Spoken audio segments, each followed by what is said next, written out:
నామని jade అంటున్నా వినకుండా కొన్ని రోజుల్లోనే పక్క రాజ్యం మీద దండెత్తి ఆ రాజాన్ని బంధించాడు విజయుడు. ఆ తర్వాత తెలిసింది వారి యుద్ధానికి సిద్ధపడింది విశాల దేశం మీద కాదని. కానీ ఆ యుద్ధం విజయుడిలో యుద్ధకాంక్షను పెంచింది. ఇకపై పక్కనున్న రాజాలని జయించి అందరినీ తన సుమంతులను చేసుకోవాలని ఆలోచించాడు. విషయం తెలుసుకున్న జయుడు, విజయ, మనకు అపకారం జరుగుతుంది అన్నప్పుడే ఇలాంటి ఆలోచనలు చేయాలి. మన పొరుగునున్న రాజాలందరూ మనతో పాటు చదువుకున్న వారే. మరోసారి ఆలోచించు అన్నాడు మంత్రిగా.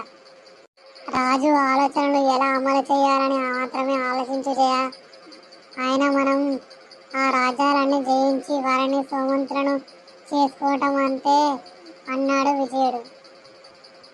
కొద్ది రోజుల్లోనే పశ్చిమ